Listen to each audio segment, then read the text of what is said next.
Hello, YouTube. This is the start of a new YouTube channel that I am calling Democratize the Media. Now, it's no secret that people value uh, media, arts, culture, movies, television, journalism, or we have a amendment in the U.S. Constitution that is calling for free press as a right. But unfortunately, it seems clear, especially during this election year, that industries in general, and especially something as culturally influential as the media, whether it's narrative or whether it's journalistic, that it's not representing the public interest, and that it is owned by rich corporate executives who do not value that free expression that we purportedly try to make so clear that it's present. It's not present right now, and part of the reasons that it's not present is because money controls our political process, and what influences the political process more than the media. Now, there are certain agendas that the media try and push forward, like the corporate ladder, that idea that working hard will get you as much economic power as one's worth. But the fact is that people who are employees under bosses are not actually receiving what they produce in value. Now, this goes to a whole criticism of the capitalist system, but, a revolution's going to take a lot of work. And with YouTube, it's a way to start somewhere. The people who most influence cultural discourse, everyday conversation, and might get people to actually fight for their personal freedoms,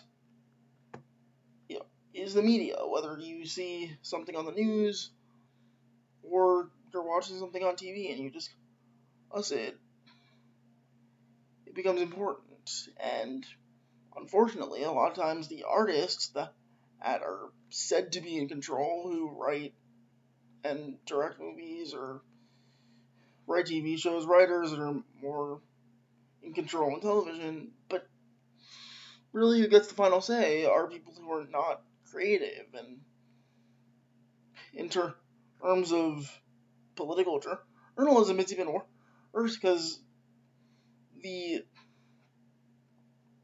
favors that these cable companies and political companies essentially trade for is pretty obvious. Comcast and Time Warner are some of the biggest political donors, and Comcast and Time Warner are also some of the biggest deliverers of so-called news. The agenda of a media outlet largely depends on who owns that outlet. Recently, Rupert Murdoch, the owner of Fox News, who is a business mogul in every sense of the word, bought National Geographic, that had no political and for assumedly, but it does go to show you that there's something to be said when the owner of a highly notorious news organization owns something that looks as though it has nothing to do with it. Disney is the largest media conglomerate in the world, and 6 companies who tend to concentrate many companies under them own around 90% of the entire media landscape. And I think that has really got to change. So, the way that we should try and do that is realize that we are in charge of making our own content, and in the few avenues that we have, such as YouTube. And even though YouTube is controlled by Google, which is another giant corporation which will violate fair use laws if a dispute comes up, this is still an area in which we can try to do some fighting. Now, my initial idea for this movement, Democratize the Media, is one in which I encourage people to protest outside of a corporate cable office, is whether local or national, whatever's in your area, to send a message that we understand that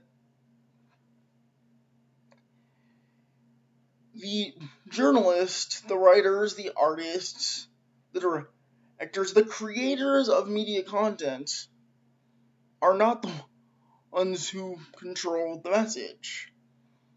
Time Warner generally would not be thought of to have a political agenda. It doesn't